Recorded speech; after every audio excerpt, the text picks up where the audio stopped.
வந்து யாக்கோபு 5வது அதிகாரத்துல யாக்கோபு என்னென்ன காரியங்களை ஆலோசனைகளை தருகிறார் என்பதை குறித்து ஆவியானவர் நம்மளை அவருடைய வார்த்தைக்குள்ளாக சத்தியத்துக்குள்ளாக நடத்துவாராக. ஹல்லேலூயா. இந்த கன்வென்ஷன் அப்படி நடக்கும், அப்படிதானே? கன்வென்ஷன்னா என்னது? கூட்டம் நடத்துவாங்க, ஒரு 3 நாள் கூட்டம் அந்த மாதிரி நடத்துவாங்க. ஒரு காலத்துல இல்லை, நான் கேட்ட சில கன்வென்ஷன், ஏன்னா இப்போலாம் அது மாதிரி போய் பழக்கம் இல்லை. கன்வென்ஷன்ல பெரும்பாலும் ஆரம்பத்துல என்ன பண்ணுவாங்கன்னா, ஒரு 3 நாள் நடக்குதுன்னா முதல் நாள் என்ன பண்ணுவாங்க, எதை குறித்து பேசுவாங்க? பெரும்பாலும் பார்த்தீங்கன்னா பாவத்தை குறித்து உணர்த்துகிறதாக பேசுகிறதை பார்க்க முடியும். அதுக்கப்புறம் அடுத்த நாள் அதற்கு ஒரு மீட்பர் தேவை என்பதை குறித்து அவர்கள் பேசுவாங்க. அதுக்கப்புறம் கடைசி ஒரு நாள் என்ன பண்ணுவாங்க, ஆண்டவருடைய வருகை குறித்தும் அதற்கான ஆயத்தத்தை குறித்தும் பேசுவாங்க. பெரும்பாலான நேரத்தில் நம்ம அவருடைய வருகை குறித்தோ இல்லை நம்ம நித்தியத்தை குறித்ததான சத்தியங்கள் என்ன பண்ணப்படும், பேசப்படும். அப்புறம் கொஞ்ச நாள் என்ன ஆயிடுச்சு, எப்படி நம்ம பிள்ளைங்களை அடிக்காம வளர்க்கணுமோ அந்த மாதிரி என்ன ஆயிடுச்சு, சபைக்குள்ளும் விசுவாசிகளையும் சரி இல்லை புதுசா வரக்கூடியவங்களையும் சரி என்னது கொஞ்சம் அடிக்காம வலிக்காம என்ன பண்ணும், ஆண்டவருக்குள்ள கொண்டு வரணும்னு சொல்லிட்டு மனிதர்கள் என்ன பண்ண ஆரம்பிச்சிட்டாங்க, கொஞ்சம் கொஞ்சமா காரியங்களை தளர்த்த ஆரம்பிச்சிட்டாங்க. இப்போ பெரும்பாலும் நம்ம கேட்கக்கூடியது அன்பை குறித்தும். தேவன் அன்புள்ளவர் தான், அதே நேரம் முன்ன அதை பிரதிபலித்த விதம் வேற மாதிரி இருந்தது, இல்லை அதை குறித்து அறிவித்த விதம் வேற மாதிரி இருந்தது. அப்புறம் வர வர என்ன ஆயிடுச்சு, தேவன் ரொம்ப அன்பாக இருக்கிறார், தேவன் உங்களை நேசிக்கிறார், உங்களுக்கு எல்லாம் தருகிறாருன்னு சொல்லுகிற கண்ணோட்டத்துல போக ஆரம்பிச்சிச்சு. ஆனா இங்க யாக்கோபு பார்க்கும்போது தெளிவாக சில காரியங்களை என்ன பண்ணுகிறார், சொல்லுகிறதை நம்மால பார்க்க முடியும். அந்த காலமா இருந்தாலும் ஏற்கனவே நம்ம போன வாரம்லாம் தியானித்தது போல வேதம் என்னது, வசனம் நேற்றும் என்றும் என்றும் மாறாததா இருக்கிறது. அது நீங்க இப்போ உட்கார்ந்து வாசிச்சாலும் உங்களுக்கு இந்த காலகட்டத்துல அது தெளிவாக உங்களுக்கு பேசும். நாளைக்கு உங்க பிள்ளைகள் இதை எடுத்து வாசிச்சாலும் அவர்களுடைய காலத்துல என்ன ஆண்டவர் ஆவியானவர் அவர்களுக்கு பேசணுமோ அதை இந்த சத்தியத்தின் மூலமாய் பேசுவார். அப்படி நம்ம முதல் 4 அதிகாரத்துல பார்க்கும்போது யாக்கோபு நிறைய ஆலோசனைகள் சொல்லுகிறதை பார்க்கிறோம்.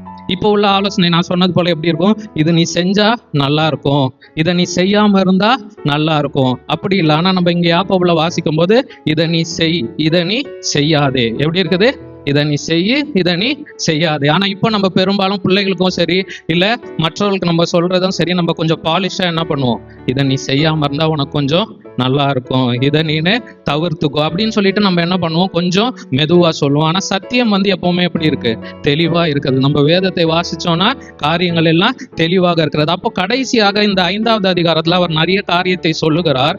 அதுல சில நம்ம ஒரு 5 காரியமாக பிரித்து பார்ப்போம். ஆனால் ஒன்று நம்ம உலகம், அதன் செல்வம் இல்லை அந்த உலகத்தை சார்ந்த காரியங்களை குறித்து நம்ம பார்க்க முடியும். அதுல நம்ம விழுந்து போகாதபடிக்கு நான் தான் சொன்னது போல இந்த காலகட்டத்திலையும் நம்ம பார்த்தோம்னா மனிதர்களுடைய நோக்கமும் ஓட்டம் எல்லாம் எதை சார்ந்து இருக்குது, செல்வத்தை சார்ந்து இருக்கிறது. நம்ம முதல்ல வாழ்க்கைக்கு செல்வம் எதற்கு தேவைப்பட்டது, உணவுக்காகவும் உடைக்காகவும் என்ன பண்ணுச்சு, பைசா தேவைப்பட்டது, காசு தேவைப்பட்டது. ஆனா இப்போ அந்த காசு தேவைக்காக நம்ம ஓடுகிற நிலைமையில மாறி போச்சு. ஏன்னா பணம் என்னது, எல்லாத்துக்கும் தேவையா இருக்குது. ஆனா தேவையை நம்ம இப்ப என்ன பண்ணிக்கிட்டோம், ஆமா தேவைக்கு அந்த என்ன சொல்றது, அந்த டெஃபினிஷனும் சரி அந்த பவுண்டரியை பெருசாக்கிட்டே வந்துட்டோம். இப்ப தேவைக்குள்ள என்ன வருது, எல்லாமே வருது, அடிப்படை தேவைக்குள்ள எல்லாமே வருது. இன்னைக்கு ஒரு வீடியோ பார்க்கும்போது ஒரு அம்மா கேட்குறாங்க, ஒரு ஜட்ஜு கிட்ட கேட்கும்போது கேட்குறாங்க, எனக்கு நகைகள்லாம் வாங்கணும், இது என்னுடைய அடிப்படை தேவையா இருக்கிறது, அதுக்கும் என்ன வேணும், எனக்கு காசு வேணும்னு சொல்லி என்ன பண்றாங்க, கேட்கறதை பார்க்க முடியாது. அப்போ அடிப்படை தேவைன்னு சொல்ற டெஃபினிஷனை நம்ம என்ன பண்ணிக்கிட்டோம், பெருசாக்கிட்டு அதற்காக ஓடி ஓடி நம்முடைய வாழ்க்கை என்னது, அதை சார்ந்தே வீணாக போய் கொண்டிருக்கிறதை நம்மால பார்க்க முடிகிறது. ஆனா வேதம் தெளிவா சொல்லுகிறது, உங்களுக்கு அடிப்படையான தேவை என்ன, நீங்க எதற்காக இந்த உலகத்துல வைக்கப்பட்டிருக்கிறீங்க, எதற்காக வாழணும், எல்லாமே சொல்லப்பட்டிருக்கிறது. இங்க யாக்கோபு சொல்லும் போது நம்ம முதல் 6 வசனத்தை முதலாவது வாசிப்போம். ம் ம் ம் ம் ம் ம்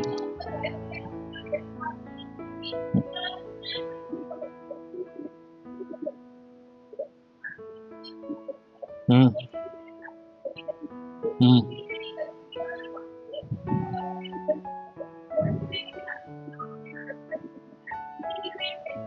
ம் நீதிமானை நீங்கள் ம் ம் போதும். நம்ம 6 வசனம் ஃபர்ஸ்ட் தியானிப்போம், அடுத்து 7வது வசனத்துக்கு போவோம். இப்போ 6 வசனத்துல பார்க்கும்போது ஐஸ்வர்யத்தை குறித்து சொல்லப்பட்டிருக்கிறது, அதாவது பணம் இல்ல செல்வத்தை குறித்து சொல்லப்பட்டிருக்கிறது. நம்ம எங்க நம்மளுடைய செல்வத்தை சேர்த்து வைக்கணும்னு வேதம் சொல்லுது? ஆமா, பரலோகத்துல நம்ம செல்வத்தை சேர்த்து வைக்கணும்னு சொல்லுது. ஏன்னா அங்க சேர்த்து வச்சாதான் என்ன ஆகாதான். ஆமா, அதுக்கு ஆப்போசிட்ட இங்க வந்து யாக்கோபு சொல்லுகிறதை பார்க்கிறோம். என்ன சொல்றாங்க? ஐஸ்வர்யவான்களே கேளுங்கள், உங்கள் மேல் வரும், அதான் உங்களுக்கு வந்து என்னது, இந்த ஐஸ்வர்யத்தினால வரும் வேதனைகளை குறித்து நீங்க என்ன பண்ணுங்க? ஆமா, அழுது புலம்புங்கள் இல்ல அலறுங்கள்னு சொல்லி வந்து என்னது சொல்லப்பட்டிருக்கிறது. அப்போ அந்த விழிப்புணர்வு நமக்கு வேணும். இப்போ ஒருவேளை நீங்க உலகத்தின்படி நீங்கெல்லாம் ஐஸ்வர்யவான்கள் இல்லைன்னு நினைப்பீங்கன்னா, ஒருவேளை நம்மளுக்கு என்ன இருக்கக்கூடாது? அந்த ஐஸ்வர்யத்தை நோக்கி உள்ள ஓட்டம் இருக்கக்கூடாது. என் தேவைக்காக நான் என்ன பண்றேன்? பிரயாசப்படுகிறது வேற. ஆனா நான் செல்வந்தன் ஆகணும், நான் இன்னும் பெரிய காரியங்களை செய்யணும், இன்னும் வந்து என்னுடைய தலைமுறைகள் எல்லாம் நான் விழித்து கொண்டனால அவங்க சந்தோஷமா இருக்கணும் அப்படின்னு நினைப்போமானால் அதனால எந்த பிரயோஜனமும் இல்லை. ஏன்னா நிறைய பேருக்கு என்ன வருத்தம்னா, உலகத்துல இருக்க பிரச்சனை, இப்போ சபையிலையும் இல்ல விசுவாசிகளுக்கோ இல்ல மனிதர்களுக்கு இருக்கிற பிரச்சனை என்னன்னா, நான் கஷ்டப்பட்டுட்டேன், இல்ல என் பெற்றோர்கள் வந்து ஞானமா நடக்கல, நான் என்ன பண்ண போறேன்? ஞானமா உழைத்து என்னுடைய சந்ததியே நான் என்ன பண்ண போறேன்? காப்பாற்ற போறோம் அப்படின்னு நினைக்கிறோம். அப்படி கிடையாது. நம்ம தெளிவா பார்த்தோம் முந்தின அதிகாரங்கள்ல கூட, மனுஷனுடைய வாழ்க்கை எப்படிப்பட்டது போல இருக்கு? ஒரு புகை போல, ஒரு புல்ல போல என்ன ஆகுது? முடிந்து போகிறது. ஆனா தேவன் நம்மளுக்கு கொடுத்திருக்க வாழ்க்கையை ரொம்ப ஞானமா நம்ம என்ன பண்ணோம்? கையாள வேண்டும். நம்ம அவருக்கு பிரியமா நடக்க வேண்டும். அப்போ இந்த பணம் வந்து ஒரு அன்றாட ஒரு தேவைக்காக வந்த ஒரு காரியம். அப்படி இருக்கும்போது நம்ம அதற்கு முக்கியத்துவம் கொடுக்காம, இல்ல அதை சார்ந்து கொள்ளாம, இல்ல என்கிட்ட கொஞ்சம் செல்வம் இருந்துச்சுன்னா நான் என்ன பண்ணலாம்? தைரியமா என்னுடைய வாழ்க்கையை ஓட்டலாம். அப்படி உங்கள் நம்பிக்கை உங்கள் செல்வத்தின் மேலேயோ இல்ல உங்க ஆசை உங்க செல்வத்தின் மேலேயோ இல்ல உங்ககிட்ட இல்லாத ஒரு செல்வத்தின் மேல போகுமானால் அது என்ன ஆகும்? ஒரு ஆபத்தான சூழ்நிலைக்கு உங்களை கொண்டு போகிறதாய் மாறிவிடும். தேவன் மேல உள்ள விசுவாசம் போய் என்ன ஆகும்? உங்களுக்கு நாளைக்கு இந்த பைசா இருந்தா இல்ல இந்த ஒரு நகை இருந்தா என்னது, எனக்கு ஒரு தேவை இருந்தா நான் போய் என்ன பண்ணிடுவேன்? அடகு வச்சு பைசா எடுத்துக்குவேன். இப்படிதான் நமக்கு தோணும் தவிர, என் தேவன் எனக்கு வந்து என்னது, என் தேவைகள் எல்லாம் சந்திப்பாருன்னு சொல்லுகிற விசுவாசம் கொஞ்சம் கொஞ்சமா என்ன போயிடும்? குறைபட்டு போயிடும். அப்ப நம்ம இந்த உலகத்துல கடைசி நாட்கள்ல மனிதர்கள் எல்லாம் அப்படிதான் ஓடிட்டு இருக்காங்க. ஞானம் மற்றவர்கள் அப்படிதான் ஓடிட்டு இருக்கிறாங்க. ஆனா ஞானம் உள்ளவர்கள் என்னது? நாளை தினத்தை குறித்து கவலைப்பட வேண்டிய அவசியம் இல்லை. ஏன்னா ஆண்டவர் சொல்லுகிறாரு, நீ வந்து இன்னைக்கு உள்ள காரியத்துல என்ன பண்ணு? திருப்தியாரு. நாளைய குறித்து என்ன பண்ண தேவையில்ல, நீ கவலைப்பட தேவையில்ல. அது நாளைக்குரிய பிரச்சனை, நாளைக்குரிய காரியம், அது பார்த்து கொள்ளும். அதனால நீங்க என்ன பண்ண தேவையில்ல, அதை குறித்து கவலைப்படாது. அந்த எண்ணத்துக்கு வந்துட்டோம்னாலே நம்ம என்ன பண்ண ஆரம்பிச்சிடும்? திருப்தியா இருக்க ஆரம்பிச்சிடும். திருப்தியா இருக்கும்போது தானா உங்களுடைய சமாதானம் என்னது உங்களுக்குள்ள நிறைந்து இருக்கும். அப்போ அந்த காரியங்கள் சொல்லும்போது அவர் சொல்றாரு, இந்த ஐஸ்வர்யம் நீங்க எதிர்பார்த்து ஓடிக்கொண்டு இருக்கிற ஐஸ்வர்யம் எப்படிப்பட்டதா இருக்கிறது? அது அழிந்து போகிறதாக இருக்கிறது. அப்படின்னா என்னது? அது டெம்போரல், அதாவது தற்காலிகமானது. அது வந்து இன்னைக்கு இருக்கும், நாளைக்கு இருக்காது. அப்படிப்பட்ட ஒரு காரியம். அடுத்த காரியம் என்ன பண்றோம்? வஸ்திரங்கள் என்ன ஆயிடுமா? ஆமா, நம்ம என்னதான் ட்ரெஸ் சேர்த்து பீரோ ஃபுல்லா அடுக்கி வச்சாலும் திடீர்னு அவசரத்துக்கு ஒரு நாள் எடுத்தீங்கன்னா என்ன வர ஆரம்பிச்சிடும்? ஸ்மெல் வர ஆரம்பிச்சிடும். கொஞ்சம் டைட் ஆயிரும். இல்ல நம்ம போட்டு இப்படி இழுக்கும் போது என்ன ஆயிரும்? சர்ன்னு கிளிய ஆரம்பிச்சிடும். அவ்வளவுதான் அந்த துணிக்கான என்னது ஒரு மதிப்பு. அப்ப நம்ம அதற்காக நம்ம பிரயாசப்படுவதோ இல்ல அதற்காக புலம்புவதோ அதற்காக முறுமுறுப்பதோ இருக்கக்கூடாது. அதே நேரம் எனக்கு ரொம்ப பிடிச்ச ஒரு காரியம், நம்ம இஸ்ரவேலர்களை ஆண்டவர் வழி நடத்தும் போது சொல்லுகிறாரு, என்ன சொல்றாரு? அவங்களுடைய ட்ரெஸ் எல்லாம் என்ன ஆகலையாம்? பாதரட்சை எல்லாம். ஆமா, அப்ப நம்ம ஆண்டவரை பற்றி கொள்ளும் போது ஒரு திருப்தியும் இருக்கும். உங்களுடைய பொருட்களும் என்னது? உங்களுக்கு ஆசீர்வாதமாக இருக்கும். அது ஒரு சாபமாக மாறாது. அப்போ இந்த மாதிரி அழிந்து போகிற காரியத்துல நம்ம என்னது ஆசை உள்ளவர்களாக அது பின்பதாக செல்லக்கூடாது. 3வது வசனம், பொண்ணும் வெள்ளியுமா என்ன ஆயிடுமா? துருபிடித்து போய்விடும். பொண்ணுக்கு வந்து இப்ப எப்படி விலை மதிப்பு ஏறிட்டோ போதோ, நாளைக்கு திடீர்னு தெரியாது என்ன ஆகும்? அப்படியே வீழ்ச்சி ஆகி போயிடும். திடீர்னு என்ன சொல்றாங்க? அடுத்த வருஷத்துல எல்லாம் என்ன ஆயிடுமா? தங்கத்துக்குடைய விலைக்கு வந்து தண்ணி வந்துருமா? தங்கத்துக்கெல்லாம் மதிப்பே இல்லாம போயிடும் சொல்றாங்க. இப்படி மனிதர்கள் ஒவ்வொரு காரியத்தையும் என்ன பண்ணுவாங்க? அதோட மதிப்பு மாறிட்டே போகும். அப்ப நம்ம அதை நம்பிக்கொண்டு நான் இவ்வளவு கொஞ்சம் சேர்த்து வச்சிட்டேன், எனக்கு ஒரு 10 வருஷம் கழிச்சு கவலை இல்லைன்னு நினைப்போம்னா அது சூழ்நிலை அப்படி இருக்காது. ஏன்னா நாளை நடப்பது நமக்கு என்னது தெரியாது. நாளைக்கு வந்து என்ன நடக்கும்னு நம்முடைய மனிதர்களால சரி, எந்த உலக பிரகாரமான ஞானவான்களாலையும் என்ன பண்ண முடியாது, கணிக்க முடியாது. அப்போ நம்ம அதை வந்து ஒரு முக்கியமான காரியமாய் நினைக்காம அப்போ நம்ம என்ன பண்ண வேண்டும்? தேவனுக்கு முக்கியத்துவம் கொடுக்க வேண்டும். தொடர்ந்து நம்ம வாசிக்கும் போதும், அவைகளில் உள்ள துரு உங்களுக்கு விரோதமாக சாட்சியா இருக்கிறது, அக்கினியை போல உங்கள் மாம்சத்தை தின்னும், கடைசி நாட்களிலே பொக்கிஷத்தை சேர்த்தீர்கள். எங்க சேர்த்தீர்கள்? உலகத்துல சேர்த்தீர்கள்னு அங்க சொல்றாரு. ஆனா நம்ம கடைசி நாட்கள்ல எங்க சேர்க்க வேண்டும்? பொக்கிஷத்தை பரலோகத்துல. தொடர்ந்து நம்ம இந்த அதிகாரத்துல நம்ம பார்க்க முடியும். அவன் சேர்க்கிற காரியத்திலையும் நம்ம பார்க்கும்போது நீங்க உண்மையா யோசிச்சு பாத்தீங்கன்னா, உலகத்துல செல்வந்தர்கள் சரி, அவங்க உண்மையா ஒருத்தங்க சேர்க்கும் போது அவ்வளோ எளிதா என்ன பண்ண முடியாது? செல்வத்தை சேர்க்க முடியாது. அதுல நம்ம இன்னும் வேதத்துக்கு கீழ்ப்படியும் போது நம்ம அதிகமா செல்வத்தை என்ன பண்ண முடியாது? சேர்க்க முடியாது. ஏன்னா அடுத்து நம்மளுக்கு நான் அந்த வசனம் எடுக்கல, வேதத்துல சொல்லப்பட்டிருக்கு, உங்களுக்கு ஐஸ்வர்யம் வரும்போது நீங்க திரும்ப அதுல இருந்து என்ன எடுத்து ஆண்டவருடைய பிள்ளைகளா இருக்கும்போது நம்ம ஆண்டவருடைய ஊழியத்துக்கும் மற்றவர்களுக்கு உதவி செய்கிறதற்கு நம்ம என்ன பண்ண ஆரம்பிப்போம்? பயன்படுத்த ஆரம்பிப்போம். நம்ம உலக பிரகாரமா கோடி கணக்குல சொத்து சேர்க்கிறவர்களா அப்படி உங்க எண்ணம் என்ன ஆகாது? ஆண்டவருடைய பிள்ளைகளுக்கு வராது. தேவன் தருகிற ஐஸ்வர்யத்தை நம்ம என்ன பண்ணுவோம்? ஆண்டவருடைய ஊழியத்துக்காகவும் சரி, ஆண்டவருடைய காரியங்களுக்கு பயன்படுத்துகிறவர்களாக மாறி போயிடும். நம்முடைய எண்ணம் அது ஏதோ ஒரு பெரிய பொக்கிஷம் என்பது போல நம்முடைய எண்ணம் இருக்காது. தேவன் எனக்கு பயன்படுத்த தந்திருக்கிறார், நான் பயன்படுத்துகிறேன் என்பது போல நம்முடைய எண்ணம் மாறிவிடும். நாம ஆண்டவருக்கு பிரியமாக மாற முடியும். ஏன்னா இந்த பகுதியில் 4ல இருந்து சொல்லப்பட்டதை பார்க்கிறோம். அவன் என்ன பண்ணுகிறான்? தன்னுடைய கூலிக்காரனுக்கு சரியாக என்ன பண்ண மாட்டான்? கூலியை கூட கொடுக்க மாட்டேங்கிறான். அதனால என்ன பண்றான்? தன்னுடைய பொக்கிஷத்தை சேர்க்கிறவனாக இருக்கிறான். நம்ம ஒரு ஓமையில கூட பாக்குறோம். நாளைக்கு என்னது, அவன் எல்லாத்தையும் சேர்க்கிறான். அவனுக்கு எல்லா தானியங்கள் எல்லாம் சேர்த்து வச்சுட்டு அவன் சொல்றான், என் ஆத்துமாவே நீ என்ன பண்ண? பூரிப்பா இரு, சந்தோஷமா இருன்னு சொல்றான். ஆண்டவர் அவனை பார்த்து சொல்லுகிறாரு, என்ன சொல்றாரு? நான் மதிகேடனே, நாளைக்கு உன்னுடைய ஜீவன் போனா இதெல்லாம் எங்க போகும்? நிறைய பேருக்கு அப்படிதான். நம்மளுடைய உலகத்துல பார்க்கும்போது இந்த பேங்க்ல இந்த இன்சூரன்ஸ் சம்பந்தப்பட்ட காரியங்கள் எல்லாம் பார்க்கும்போது கவர்மெண்ட் கிட்ட என்னது அன்கிளைம்டு செட்டில்மெண்ட்ஸ் அப்படின்னு சொல்லுவாங்க. அப்படிதானே? ஏகப்பட்ட சொத்துக்கள் கவர்மெண்ட் கிட்ட இருக்கும். எதனாலனா அது யாருதுன்னே இப்போ தெரியாத நிலைமைக்கு சேர்த்து வச்ச மனிதனும் போய் சேர்ந்துருவான். அவனோட குடும்பத்துக்கும் என்னது எதுவுமே தெரியாது. அவன் சேர்த்து வச்சானோ அவன் குடும்பத்துக்கு தெரியாது. கடைசியில அது யாருக்குமே இல்லாதபடிக்கு போகிற ஒரு நிலைமை இருக்கிறது.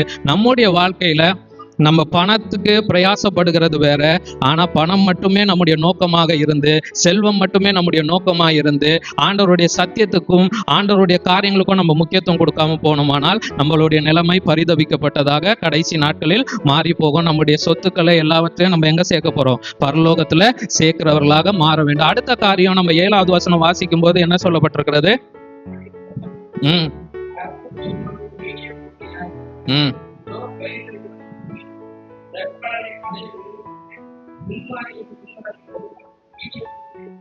ஆமா, இங்க சொல்லப்படுகிற காரியம் கர்த்தர் வருமளவும் நீடிய பொறுமை. இப்போ ஒரு பக்கம் ஒரு மனிதர்கள் என்ன பண்றாங்க? அஞ்ஞானிகள் செல்வத்துக்கு பின்பதாக ஓடிக்கொண்டிருக்கிறாங்க, மக்களை ஏமாத்தி செல்வத்தை சேர்க்கிறாங்க. இப்படிப்பட்டவர்களா இருக்கிறாங்க. சகோதரர்களை பார்த்து அவர் சொல்றாரு, விசுவாசிகளை பார்த்து அவர் சொல்லுகிறாரு, நீங்க என்ன பண்ண வேண்டும்? கர்த்தர் வர போறார். நம்முடைய நோக்கம் என்ன? ரட்சிக்கப்பட்டுட்டோம், ஆண்டவர் வர போறாரு, அவர் எப்ப வேணாலும் வரலாம். அதற்கு நான் என்ன பண்ணோம்? ஆயத்தமாக காத்திருக்க வேண்டும். அப்போ அந்த காரியத்தை நம்மளுடைய மைண்ட்ல வைத்துட்டு நம்ம என்ன பண்ணோம்? நீடிய பொறுமை உள்ளவர்களாக இருக்கணும். எப்படிப்பட்ட நீடிய பொறுமை? அதுக்கு ஒரு எக்ஸாம்பிள் கொடுக்கிறாரு. பயிரிடுகிறவன் என்ன பண்ணுவானா? ஆமா, மழை வர்றதுக்கும் என்ன பண்ணுவான்? காத்து இருக்கணும். இப்ப நம்ம பார்த்தோம்னா இப்பவும் நிறைய ஊர்ல பம்பு செட் அந்த மாதிரி யூஸ் பண்ணாலும் மழையை நம்பி அதோடைய காரியத்தை நம்பி பயிரிடுகிறவங்க இருப்பாங்க. அவங்க என்ன பண்ணுவாங்க? அதற்காக காத்திருந்து அதற்கான நேரம் வரும்போது பயிரிடுவாங்க. அதே போல நம்முடைய வாழ்க்கையில என்னது? ஆண்டவர் வரப்போறாருன்னு தெரியும், அவனுக்கு ஒரு நம்பிக்கை மழை வரப்போகுதுன்னு. நம்மளுடைய விசுவாசம் ஆண்டவர் கண்டிப்பா என்ன பண்ண போறாரு? வரப்போறாரு. அப்ப நான் என்ன பண்ண? அதற்கு காத்திருந்து அதற்கான ஆயத்தம் பண்ணணும். இப்போ அந்த விவசாயி காத்திருக்கிறேன்னு சொல்லிட்டு அவன் எதுவுமே என்னது விதைகள் எல்லாம் ஆயத்தம் படுத்தாம மழை பெய்யட்டும் நான் அப்ப போய் விதை வாங்கிக்கிறேன்னு சொன்னானா அவன் என்ன பண்ணுவான்? நினைத்த காரியத்தை அவனால செய்ய முடியாது. நாமும் அதே போலதான். ஆண்டவர் கண்டிப்பா வருவாருன்னு தெரியும். அந்த 10 கன்னிகையில பார்த்தது போல நம்ம ஆயத்தமா இல்லாதபடிக்கு நான் கடைசியில ஒரு வயசு தாண்டின பிறகு நான் ஆண்டவருக்கு பிரியமா நடப்பேன், இல்லைன்னா அதற்கான சூழ்நிலை வரும்போது நான் ஆண்டவருக்கு பிரியமா நடப்பேன் அப்படின்னு நினைப்போமானால் அது என்னது? தேவனை பிரியப்படுத்தாது. சத்தியத்தை அறிந்த நீங்க என்ன பண்ணும்? ஒவ்வொரு நாளும் அவருடைய வார்த்தையில வளருகிறவர்களாக மாற வேண்டும். எப்படிப்பட்டவர்களாக இருக்க வேண்டும்? கர்த்தர் வரும் அளவும் நீடிய பொறுமை உள்ளவர்களாக இருக்க வேண்டும். அடுத்த காரியம் தொடர்ந்து வாசிப்போம். 8வது வசனம்.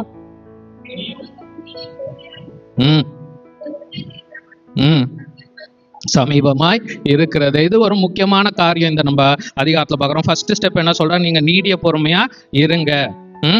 எல்லாம் அந்த அப்போஸ்தலர்கள் எழுதுகிற புத்தகத்துல நிருபங்கள் எல்லாம் பார்க்கும்போது சொல்லுகிற காரியம். ஏன்னா உங்களை சுத்தி இருக்கிறவங்க என்ன சொல்லுவாங்க? நீங்க எதையோ நம்புறீங்க, ஆண்டவர் வர போறாருன்னு சொல்றீங்க, இன்னும் என்ன ஆகல? வரவில்லை. அதை பேதுரு சொல்லும் போதும் சொல்றாரு, எப்பதான் வரப்போறாரு. அந்த காலத்துல இருந்து என்ன பண்றாங்க, சொல்லிட்டு தான் இருக்கிறாங்க.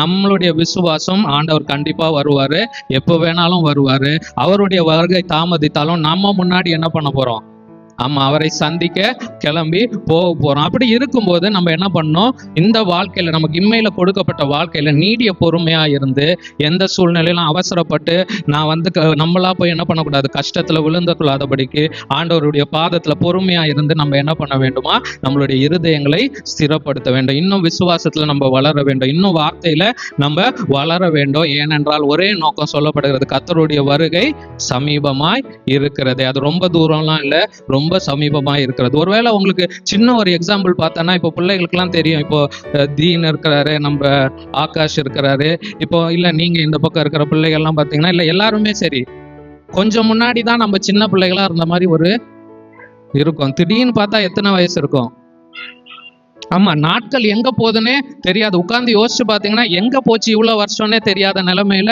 வருஷங்கள் ஓடிக்கொண்டே இருக்கிறது. வேதம் சொல்லுது, மனுஷனுடைய என்னது ஆயுசு நாட்கள் என்னது 70 80ன்னு சொல்லுது. அதுக்கு மேல மிஞ்சி போனாலும் அது வந்து என்னது ஒரு எக்ஸப்ஷன்ஸ் மாதிரி தான். அப்படி இருக்கும்போது நம்மளுடைய வாழ்க்கை ரொம்ப வேகமா போகிற சூழ்நிலையில நாமும் வேகமா யாரை நோக்கி போகணும், நம்முடைய பயணத்துல ஆண்டவரை நோக்கி போக வேண்டும். நம்ம உலகத்தை நோக்கி ஓடிட்டு இருந்தோம்னா ஆண்டவரை விட்டு தூரம் போய் விடுவோம். அப்ப நம்மளுடைய இருதயங்களை நம்ம என்ன பண்ண வேண்டும், ஸ்திரப்படுத்த வேண்டும் என்று பார்க்கிறோம். அப்புறம் ஒரு காரியத்தை சொல்லுகிறார். 9வது வசனம் வாசிப்போம். ம் ம் ம் ஆமா, வாசற்படியில நியாயாதிபதி நிற்கிறார். அவர் என்ன பண்ணுவாரு, நியாயம் தீர்த்து கொள்வார். நம்ம சகோதரர்களாக ஒருமித்து வாசம் பண்ணுகிறோம், ஒரு சபையாக ஒருமித்து வாசம் பண்ணுகிறோம். இதுல முக்கியமான வேலை, இப்போ இயேசு வருக போகிறார், நம்ம அதற்கு நேராக ஒரு சபையாகவும் சரி, குடும்பமாக சரி, ஒரு தனிப்பட்ட நபராக நம்ம என்ன பண்ணுகிறோம், ஆண்டவரை நோக்கி செல்லுகிறவர்களாக இருக்கிறோம். இப்படி இருக்கிற வேலையில நம்ம என்ன பண்ணக்கூடாது, குறை சொல்லுகிறவர்களாக. இதெல்லாம் நம்ம ஏற்கனவே பார்த்த காரியம். நம்ம என்ன பண்ண வேண்டும், ஒருவருக்கொருவர் என்ன பண்ணணும், ஒருவருக்கொருவர் தாங்கணும், ஒருவருக்கொருவர் சகிக்கணும், ஒவ்வொருத்தருக்கொருவர் வளரணும். இந்த நாள்ல காலையில தியானித்தது போல குடும்பமாகவும் நம்ம என்ன பண்ணணும், வளர வேண்டும், ஒருவருக்கு ஒருவர் தாங்கி வளர வேண்டும். அதே போல சபையாகவும் என்ன பண்ண வேண்டும், ஒருவருக்கு ஒருவர், ஒருத்தங்க வந்து தவறுறாங்க, சில காரியங்களை தவறுறாங்கன்னா அவங்கள வந்து நம்ம திருப்பி கொள்ளுகிறவர்களாக இருக்க வேண்டாம். இதே அதிகாரத்தில் அதை நம்ம கடைசியில் அதை குறித்தும் தியானிப்போம். அப்போ நம்ம பார்க்க வேண்டிய காரியங்கள், நம்ம ஆண்டவருக்கு நேராக போகிறோம், இருதயத்தை ஸ்திரப்படுத்துகிறோம், அவர் வரப்போகிறார், அவருடைய வருகை சமீபமாக இருக்கிறது. அப்படி இருக்கும்போது நம்ம என்ன பண்ணக்கூடாது, ஒருத்தர் மேல ஒருத்தர் குறை சொல்லி கொண்டு வாழுகிறவர்களாக நம்ம இருக்கக்கூடாது. ஒரு எக்ஸாம்பிளும் இங்க கொடுக்கிறதை நம்மால பார்க்க முடிகிறது. தொடர்ந்து வாசிப்போம். ம் ம் வைத்துக் கொள்ளுங்கள். நம்ம இங்க பார்க்கிறோம், நம்மளுக்கு வந்து ஏற்கனவே என்ன இருக்குது, நிறைய எக்ஸாம்பிள்ஸ் இருக்கு. அழகா அப்போஸ்தலர்கள் சொல்லுகிறாங்க. என்ன சொல்றாங்க, ஒண்ணு வந்து மனிதர்களை எக்ஸாம்பிள் காட்டுறாங்க, இன்னொன்னு மனிதனாக வந்த இயேசுவையும் என்ன பண்றாங்க, நம்மளுக்கு ஒரு மாடலாக எக்ஸாம்பிளா காட்டுறாங்க. இயேசுவை எல்லாரும் வெறுத்தாங்க, அவரை அடித்தாங்க, நீங்க அவரை பின்பற்றுவீர்கள், ஆனால் அதே போல சூழ்நிலைகள் உங்களுக்கும் வரும். அப்போஸ்தலர்களும் இதே போல காரியத்தை என்னது கடந்து போனாங்க. தீர்க்கதரிசிகளும், இதற்கு முன்பதாக இருந்த தீர்க்கதரிசிகளும் இதே போல காரியத்தை கடந்து போனாங்க. அதனால நாமும் என்னது, இதே போல காரியங்கள் நம்முடைய வாழ்க்கையில வரும்போது நம்ம அதை குறித்து கவலைப்படாமல் நம்முடைய இருதயம் என்ன பண்ணுமா, ஸ்திரப்பட வேண்டும், ஆண்டவருக்குள்ளாக பலப்பட வேண்டும். ஏன்னா ஒரே காரியம், ஆண்டவருடைய வருகை சமீபமாய் இருக்கிறது. அப்போ இங்கே யாக்கோபு எக்ஸாம்பிள் கொடுக்கிறாரு. தீர்க்கதரிசிகளும் என்னது துன்பங்களுக்குள்ளாக கடந்து சென்றிருக்கிறார்கள், அப்போஸ்தலர்கள் துன்பத்துக்குள்ளாக கடந்து சென்றிருக்கிறார்கள். நமக்கு முன்மாதிரியாக நம்ம யார் அடிச்சுவட பின்பற்றுறோமோ இயேசுவும் என்ன பண்ணியிருக்காரு, எல்லாவற்றையும் கடந்து சென்றிருக்கிறார். நாமும் கடந்து செல்லுகிறதுல சோர்ந்து போகாமல் இருப்போமானால் வெற்றி உள்ளவர்களாக மாறுவோம். தொடர்ந்து வாசிப்போம். அடுத்து ஒரு எக்ஸாம்பிள் கொடுக்கிறாரு 11வது வசனத்துல. ம் ம் ம் ஆமென். எவ்வளவு அழகா போடப்பட்டிருக்கு பாருங்க. எல்லாருக்குமே யோபு பத்தி அப்படி தெரியும், இங்க இருக்கவங்களுக்கு அப்படித்தானே. அவருடைய தொடக்கத்தை பார்க்கிறோம், அவருடைய நடுப்பட்ட வாழ்க்கையை பார்க்கிறோம், அவருடைய முடிவை பார்க்கிறோம். ஆண்டவர் என்னது, அவ்வளோ கஷ்டத்துல அவர் கடந்து சென்றாலும் இங்க சொல்லப்படுகிறது போல கர்த்தர் மிகுந்த உருக்கமும் இரக்கமும் உள்ளவரா இருக்கிறார். ஒருவேளை அந்த இடைப்பட்ட சூழ்நிலையில பார்க்கும்போது மக்களுக்கு எப்படி இருக்கும், எவ்வளோ நல்ல மனுஷன், உண்மையா ஆண்டவரை நேசிச்சாரு, இப்படியா இவருக்கு வரணும்னு சொல்லிட்டு தான் எப்படி தோணும், மனிதர்களுக்கு தோணும். ஆனா ஆண்டவர் ஒரு நோக்கத்தோட சில காரியங்களை அனுமதிக்கிறாரு. அனுமதித்துட்டு அதே போல முடிவு வந்து எப்படி இருக்குது, ஒரு நிறைவுள்ளதாக மாறி அதை காட்டிலும் அவருடைய நித்தியம் இன்னும் நிறைவுள்ளதாக இருக்கும். அப்போ தேவன் இரக்கமும் என்னது, கர்த்தர் மிகுந்த உருக்கமும் இரக்கமும் உள்ளவராய் இருக்கிறார் என்று பார்க்கணும். நம்முடைய வாழ்க்கையிலும் நம்ம என்ன காரியங்கள், ஒரு இக்கட்டான சூழ்நிலையில நீங்க இப்ப கடந்து போய் கொண்டிருப்பீர்களானால் பொறுமையோடு ஆண்டவருக்காக காத்திருங்க. ஆண்டவர் என்ன பண்ணுவார், அவர் மிகுந்த இரக்கம் உள்ளவராய் இருக்கிறார். உங்களை அந்த கஷ்டமான சூழ்நிலையிலிருந்து, இக்கட்டான சூழ்நிலையிலிருந்து அவர் என்ன பண்ணுவாரு, உங்களுக்கு பலனை தந்து வெளியே கொண்டு வருவார். தொடர்ந்து அடுத்த வசனத்தை வாசிப்போம். ம் ம் ம் ம்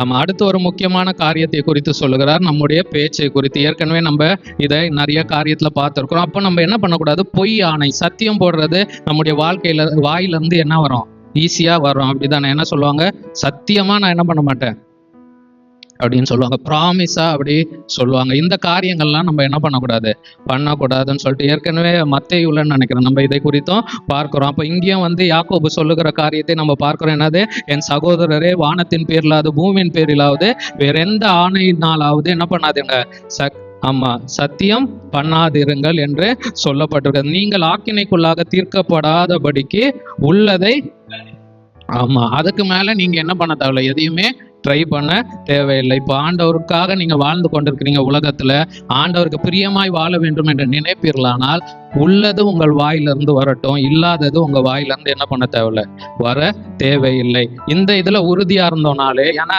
இந்த காரியத்துல இருந்து தான் என்ன வருது, உள்ளதை உள்ளபடி சொன்னீங்கன்னா நீங்க எதை குறித்து என்ன பண்ண தேவையில்ல, பயப்பட தேவையில்லை. இல்லாததை உள்ளது என்று நீங்கள் சொல்லுவீர்களானால் திரும்ப அந்த உள்ளதை இல்லாததைன்னு சொல்லி நீங்க என்ன பண்ண வேண்டும், நிறைய காரியத்தை சொல்லி அது உங்களுக்கு சமாதானத்தை என்ன பண்ணும், இழந்து போக பண்ணிவிடும். அப்ப எல்லா காரியத்திலும் நம்மளுடைய வாயின் வார்த்தைகள் என்னது, உண்மையை மட்டும் பேசுகிறதாக இருக்க வேண்டும். கடைசி ஒரு முக்கியமான கடைசி 2 காரியம் இருக்கிறது. ஒண்ணு வந்து ஜெபத்தை குறித்த ஒரு காரியம். கர்த்தருக்காக காத்திருக்கிறோம், இருதயத்துல ஸ்திரப்பட வேண்டும் என்றால் நம்ம முக்கியமாக செய்ய வேண்டிய காரியம், ஆண்டவரோடு உள்ள கனெக்ஷன்ல என்ன பண்ணும், உறுதியாய் இருக்க வேண்டும். ஜெபம் பண்ணுகிறதை குறித்து நம்ம நிறைய தியானித்து இருக்கிறோம். யாருக்கிட்ட நம்ம எப்பவும் பேசுவோம், யார் மேல நம்பிக்கை இருக்குதோ அவங்க கிட்டதான் நம்ம என்ன பண்ணுவோம், நம்முடைய காரியங்களை போய் சொல்லுவோம், நம்ம பேசுவோம், எல்லாம் பண்ணுவோம். அப்ப ஆண்டவர் மேல உங்களுக்கு நம்பிக்கை இருக்குமானால், விசுவாசம் இருக்குமானால் அவரோடு என்ன பண்ணுங்க, இடைவிடாமல் என்ன பண்ணுமா, ஜெபம் பண்ண வேண்டும். அந்த ஜெபம் உங்களுடைய வாழ்க்கையில இடைவிடாமல் இருக்குமானால் நீங்க என்ன பண்ண மாட்டீங்க, எதை குறித்தும் கவலைப்படாமல் உங்கள் இருதயம் என்ன பண்ணும், ஸ்திரப்பட்டு கொண்டே வரும். நம்ம அடுத்து 13 இருந்து 20 வசனத்தை வாசிப்போமானால்,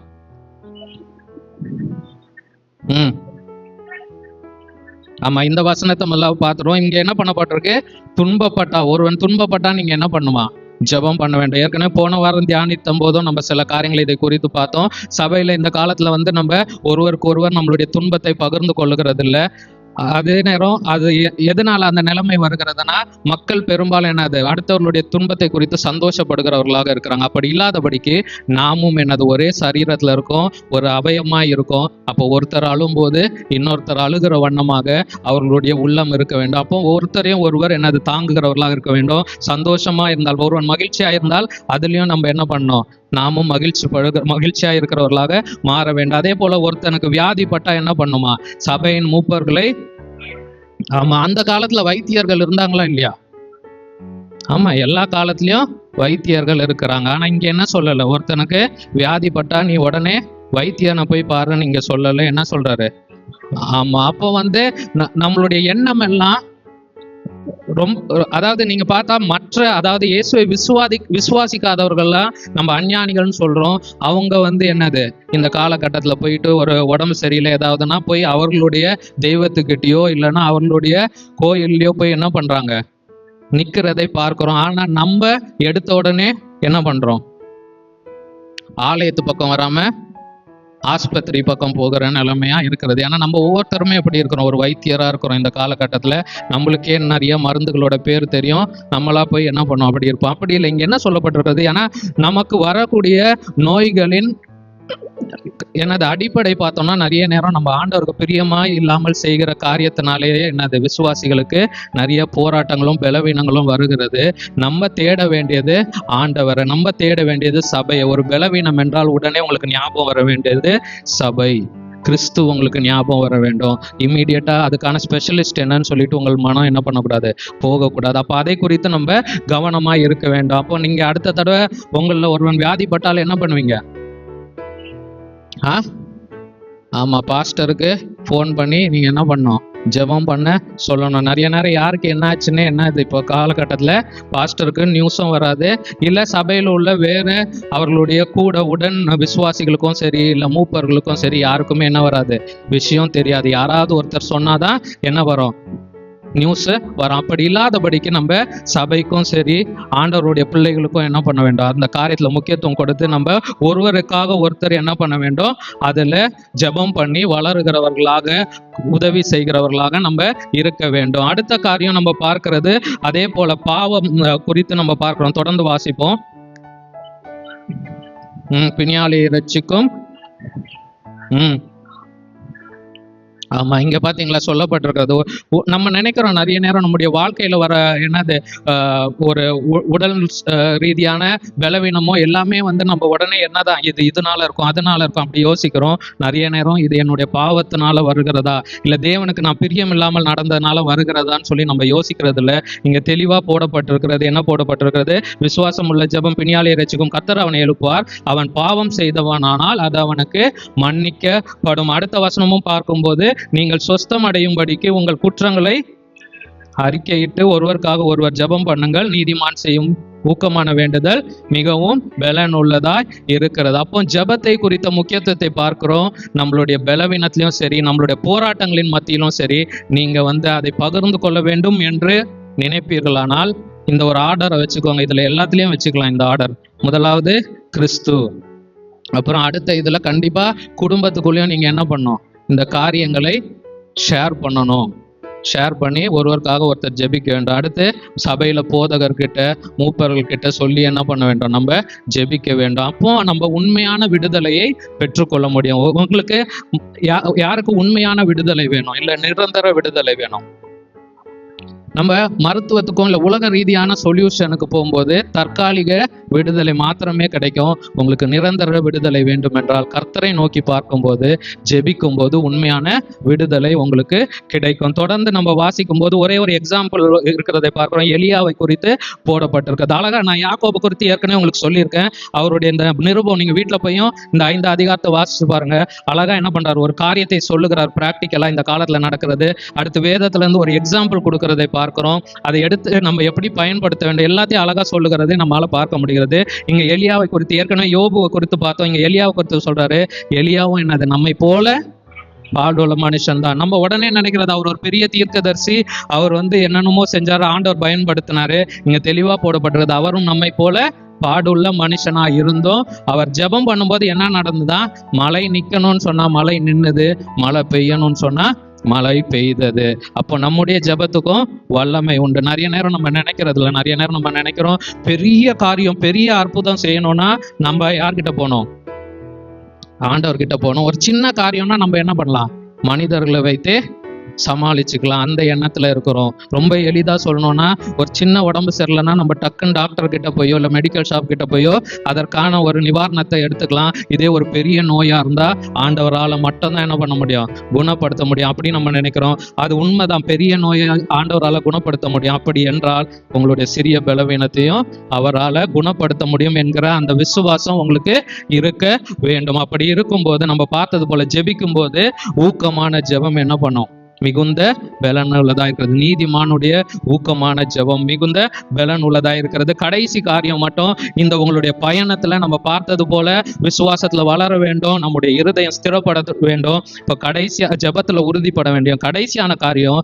நீங்க இப்படி போயிட்டு இருக்கிற இந்த ஜேர்னில உங்களுடைய பயணத்துல அப்படியே நடந்து போறீங்க, பக்கத்துல ஒருத்தன் உழுகிறத பார்த்தா அவனை தூக்கி விடுகிறவர்களாக இருக்க வேண்டும். நம்மளுக்கு நிறைய நேரம் என்ன வரும், கோவம் வரும். அப்படிதானே, என்ன சொன்னாலும் இவன் என்ன பண்ண மாட்டான், கேட்கவே மாட்டான். எவ்வளவோ சொல்லி பார்த்துட்டேன், என்ன பண்ண மாட்டான், திருந்தவே மாட்டான். அப்படிதான் நமக்கு தோணும். இங்க கடைசி 2 வசனம் வாசிப்போம். சகோதரரே, ம் ம் ம் ம் ஆமா, இங்க அழகா சொல்லப்பட்டிருக்கிறது. நம்ம இந்த பயணத்துல போகும்போது இந்த சரீரமாகிய சபையில ஒருத்தர் தடுமாறி கொண்டிருக்கிறார், இல்ல ஒருத்தர் ஏதோ பாவத்தின பிடிபட்டு இருக்கிறார், இல்ல அவரால் கிறிஸ்துவுக்கு பிரியமா நடக்க முடியல அப்படின்னு சொல்லி உங்களுக்கு ஆவியானவர் கண்ணில் காட்டுறாரு, உங்களுக்கு தெளிவா தெரியுது அப்படின்னா சரி என்னமோ பண்ணிட்டு போறாரு, நம்ம பார்க்காத மாதிரி என்ன பண்ணக்கூடாது. ஆமா, அங்க ஒரு நம்ம நல்ல சமாரியன் கதையில பார்ப்போம்ல, என்னது 2 பேர் என்ன பண்ணுவாங்க, பார்க்காத மாதிரி என்ன பண்ணிடுவாங்க, போயிடுவாங்க. அப்படி நம்ம இருக்கக்கூடாது. மாறாக அந்த பாவத்துல சிக்கி கொண்டு இருக்கவனுக்கு என்ன பண்ணும், ஆண்டவருடைய வார்த்தையின் மூலமா ஆலோசனை தந்து அவனை அந்த வழியில இருந்து திருப்பி ஆண்டவருடைய வழிக்கு மாற்ற வேண்டும். அப்படி மாற்றுறதுனால நம்ம என்ன பண்ணுகிறோம்னு பார்க்கும்போது, கடைசி தப்பி போன மார்க்கத்தில் நின்று பாவியை திருப்புகிறவன் ஒரு ஆத்துமாவை என்ன பண்றானா, மரணத்திலிருந்து அந்த நித்திய ஆக்கினையிலிருந்து அவனை ரட்சித்துக் கொள்ளுகிறான். அது மாத்திரம் இல்லாமல் அவன் எப்போ ரட்சிக்கப்படுகிறானோ அதுல இருந்து என்ன ஆகுது, அவன் செய்ய போகிற இருந்த பாவங்கள் எல்லாம் என்ன ஆகுது, ஆமா ஸ்டாப் ஆகுது. அதோட இப்போ ஒருத்தன் பாவத்தை செய்து கொண்டே போய் கொண்டு இருக்கிறான், அவனை ஒரு இடத்துல ஸ்டாப் பண்ணி அவனை ஆண்டவருக்குள்ளாக வந்துட்டானா என்ன ஆகும், அவனுடைய மீதி வாழ்க்கையில அந்த பாவம் என்ன பண்ணப்படுது, அதோட ஸ்டாப் ஆகுது. அப்ப நம்ம செய்யக்கூடிய காரியம் நம்முடைய வாழ்க்கையில, நான் பலப்பட வேண்டும், நான் ஸ்திரப்பட வேண்டும், ஏன்னா ஆண்டவருடைய வருகை சமீபமா இருக்கிறது. அதே நேரம் நான் என்ன பண்ண வேண்டும், ஜெபத்துல உறுதிப்பட வேண்டும், பலவீனத்துல இருக்கவங்களுக்காக ஜெபிக்க வேண்டும். கடைசியாக தப்பி போகிற மார்க்கத்துல, அதாவது ஆண்டவரை விட்டு வழி விலகி போய் கொண்டு இருக்கிறவனை பார்ப்பேன், ஆனால் நான் செய்ய வேண்டிய காரியம் அவனை மீண்டுமாக ஆண்டவருக்குள்ளாக கொண்டு வருகிறதற்கு நான் என்ன பண்ண வேண்டும், பிரயாசப்பட வேண்டும். அதற்காக நான் என்ன பண்ண வேண்டும், ஜெபிக்க வேண்டும். ஆண்டவருடைய சமூகத்துல நம்ம எழுப்பி நிற்போமா? இந்த நாள்ல நம்ம பார்த்த காரியம், முதலாவது காரியம், நம்முடைய வாஞ்சையோ ஆசையோ எண்ணமோ எதை நோக்கி இருக்கக்கூடாது, ஐஸ்வர்யத்தை நோக்கி இருக்கக்கூடாது. ஏன்னா அது உலகத்திலே அழிந்து போகக்கூடிய காரியமா இருக்கிறது. மாறாக என்னுடைய செல்வத்தை நான் என்ன பண்ண வேண்டும், பரலோகத்துல சேர்க்க வேண்டும். 2வது காரியம், என்னுடைய வாழ்க்கையில எந்த துன்பங்கள் வந்தாலும் நான் நீடிய பொறுமையா இருக்க என்ன பண்ண வேண்டும், கற்றுக்கொள்ள வேண்டும். ஏன்னா ஆண்டவர் என்ன பண்ணுவாரு, கிரியை செய்வார். ஆண்டவரை நான் சார்ந்து கொண்டு பொறுமையாக இருக்கணும். அந்த பொறுமையா இருக்கிற நேரத்துல நான் என்ன பண்ண வேண்டும், என்னுடைய இருதயம் ஸ்திரப்பட வேண்டும். என்னுடைய இருதயம் எப்போ ஸ்திரப்படும், அமைதியா உட்கார்ந்துட்டு இருந்தா ஸ்திரப்படுமா? இல்ல, அவருடைய வார்த்தையினால ஸ்திரப்படும். 2வது காரியம், ஜெபத்துல என்ன பண்ணும், தரித்து இருக்கிறவர்களாக இருக்க வேண்டும். ஏன்னா நம்மளுக்கு நிறைய நேரம் சோர்ந்து போய் இருக்கும்போது நம்மளுடைய மைண்டே ஆஃப் பண்ணி வச்சுட்டு எதையும் யோசிக்க கூடாதுன்னு தோணும். ஆனா அப்படி இல்லாதபடிக்கு நம்ம ஆண்டவருடைய வார்த்தையை கொண்டு யோசிக்கிறவர்களாகவும் ஆண்டவரோடு பேசுகிறவர்களாகவும் நாம் இருக்கும்போது நம்முடைய இருதயம் என்ன பண்ணும், ஸ்திரப்படுகிறதாக மாறும். அதே போல ஜெபத்துல தரித்து இருக்கணும். கடைசியாக ஒரு காரியம், நம்ம யாராவது தப்பி போகிறவர்களை பார்ப்போமானால் அவர்களை ஆண்டவர் பக்கமாய் திருப்புகிறதற்கு நம்மால் முயன்ற காரியத்தை செய்ய வேண்டும். ஆவியானவர் உதவி செய்வார். அதே போல நம்முடைய வாழ்க்கையில என்ன பலவீனமா இருந்தாலும், எந்த போராட்டமா இருந்தாலும் நம்ம உடனே நோக்கி பார்க்க வேண்டியது ஆண்டவரை நோக்கி பார்க்க வேண்டும். அதே போல சபையினிடத்துல நம்முடைய பலவீனங்களை குறித்தும் நம்முடைய போராட்டங்களை குறித்தும் போதகர்கிட்ட சொல்லி ஜெபம் பண்ணுகிறது. ஏன்னா அதுலதான் நம்மளுடைய விசுவாசமும் தெரியும். நம்மளுடைய விசுவாசம் எங்க இருக்கிறதோ அங்கதான் என்ன இருக்கும், நம்முடைய நோக்கம், நம்முடைய கண்கள், நம்முடைய எண்ணங்கள் எல்லாம் இருக்கும். நாம் உண்மையாக ஆண்டவரை விசுவாசிப்போமானால் ஒரு பலவீனப்படும் போது ஆண்டவர் தான் நம்முடைய கண்ணுக்கு தெரிவார். ஒரு சோதனை போராட்டம் வரும்போது ஆண்டவர் தான் நம்முடைய கண்களுக்கு தெரிவார். அப்போ இந்த நேரத்துல கண்களை மூடி நாம் ஆண்டவரை நோக்கி பார்ப்போம். அல்லேலூயா. வேதம் எழுதப்பட்டு இருக்கிறது போல இந்த இடத்துல கர்த்தரின் வருகை சமீபமாய் இருக்கிறது. அல்லேலூயா. அப்படி அவருடைய வருகை சமீபமாய் இருப்பதனால என்னுடைய நம்பிக்கை செல்வத்தின் மேல அல்ல, என் தேவனின் மேல இருக்க வேண்டும். என்னுடைய வாழ்க்கையில துன்பத்தின் மத்தியில நான் பொறுமையா இருக்க வேண்டும். நான் சந்தோஷப்படும் போது சரி, என்னுடைய சூழ்நிலை எல்லாத்திலும் நான் ஆண்டவரை துதிக்கிறவனாக இருக்க வேண்டும். நான் என்னுடைய வாழ்க்கையில பலவீனத்தின் மத்தியில ஜெபிக்கிறவனாக இருக்க வேண்டும். அந்த பலவீனத்திலிருந்து வெளியில வருகிறதற்கு நான் ஆண்டவரை நோக்கி பார்க்கிறவனாக இருக்க வேண்டும். அதே போல நான் மற்றவர்களை குறை தீர்க்காதபடிக்கு, குறை சொல்லி கொண்டு இல்லாதபடிக்கு நான் ஆண்டவரிடத்துல அவர்களுடைய குறை நிறைவாகும்படிக்கு ஜெபிக்கிறவனாகவும் அவர்களை வழி நடத்துகிறவனாகவும் நான் மாறுகிறவனாக இருக்க வேண்டும். அதே போல நம்முடைய சோதனையின் மத்தியிலும் நம்ம சோர்ந்து போகாதபடிக்கு நம்முடைய இருதயம் ஸ்திரப்படுகிறதாக இருக்க வேண்டும். அல்லேலூயா. நாம் ஆண்டவரை உறுதியாய் பற்றி கொள்ள வேண்டும். இந்த நிருபத்தின் நோக்கம் நம்ம பார்க்கும்போது நிறைய காரியங்கள் நம்ம எளிமையாய் புரிந்து கொள்ள வேண்டியது, என் தேவனுக்கு அடுத்த காரியங்களை நான் கீழ்ப்படுகிறவனாக இருக்க வேண்டும். பிசாசுக்கு அடுத்த காரியங்களை நான் எதிர்க்கிறவனாக இருக்க வேண்டும். நான் அதுல நிலைத்திருந்து என் தேவனை சந்திக்கிற வேளையில் அல்லேலூயா முகமுகமாய் நான் அவரை சந்திக்க நான் ஆயத்தப்படுகிறவனாக காணப்பட வேண்டும். அல்லேலூயா. இந்த நாள்ல இருந்து ஒரு முடிவெடுப்போம். எல்லா சூழ்நிலையிலும் நான் இடைவிடாமல் ஜெபித்து கொண்டு விசுவாசத்தோடு என் தேவனையே சார்ந்து கொள்வேன். அது பலவீனமா இருந்தாலும் சரி, அது எந்த போராட்டமா இருந்தாலும் சரி, நான் ஜெபத்துல தரித்திருந்து என் இருதயம் ஸ்திரப்பட்டு என் நேசர் வருகைக்காக நான் காத்திருப்பேன் என்று சொல்லி அவரை உறுதியாய் பற்றி கொள்ளுங்க. உலகத்துல எந்த காரியங்களும் நம்மை மேற்கொள்ள முடியாது. நாம் எல்லாவற்றையும் மேற்கொண்டு நாம் சாத்தானை மேற்கொண்டு ஜெயம் கொள்ளுகிறவர்களாக நாம் அவருடைய சிங்காசனத்தின் முன்பாக போய் நிற்க முடியும். அல்லேலூயா, அல்லேலூயா. அதற்கு ஆண்டவர் இடத்துல தொடர்ந்து உதவி கேளுங்க. அவர் நம்மை நடத்துவார். அல்லேலூயா.